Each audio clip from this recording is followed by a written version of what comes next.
कधीच नाही चुकणार तुमचे फेवरेट टीव्ही शोज झी5 सोबत, तेही एकदम फ्री। हे पारू गणे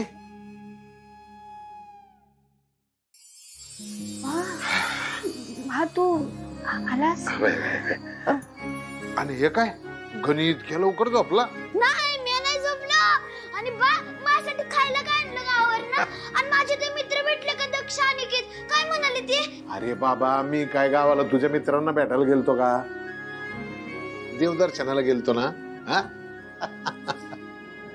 बर का पारू, बरं झालं मी गावाकडे गेलो।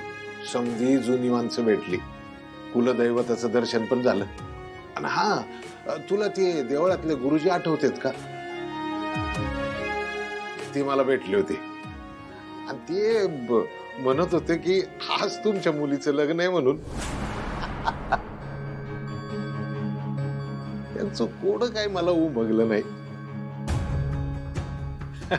हा पर ते गुरुजी मला नंतर म्हणाले की तुमच्या मुलीचं सगळं चांगलं होईल। तेव्हा माझा जीव भांड्यात पडला। आणि हा पारू त्या पिशवीमध्ये ना प्रसाद ठेवलाय। प्रसाद आहे, मला पाहिजे। अरे हो हो हो, आपल्या करता आणलाय ना, देणार ना। दे वाह, असू दे असू दे। ह्यो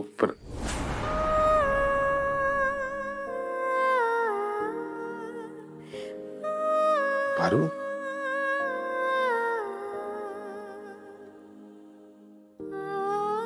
हे पारू काय झालंय? तुझ्या डोळ्यात असं पाणी का? म्हणजे ते शूटिंग नीट झालं ना? हरीशराव काय म्हणतायत, समजा त्यांच्या मनासारखं झालं ना? पारू, अरे या या आरती मामा तुम्ही कधी आला? हे काय आत्ताच येतोय? बरं ठीक आहे पारू, तू चल ना जरा, एक अर्जंट काम आहे आपल्याला। कसलं काम? अगं काहीतरी महत्वाचं असेल म्हणूनच एवढ्या गडबडीत आलेत ना? नाही मामा, गडबडीचं असं काही नाहीये, पण मी आणून सोडतो ना तिला, चालेल ना?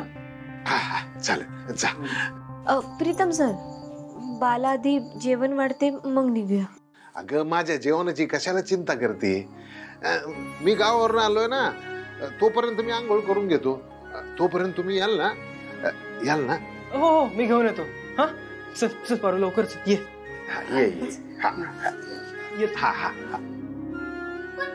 तू माझ्या मित्रांना का नाही भेटलं? मी सांगितलं होतं ना तुला। अरे हो बाबा, पण मी पण सांगितलं ना, देवाकडे गेलतो। यो प्रसाद खातोपर्यंत मी आंघोळ करून येतो। हा झी5 ॲप डाउनलोड करा आणि पहा सर्व एपिसोड्स एकदम फ्री।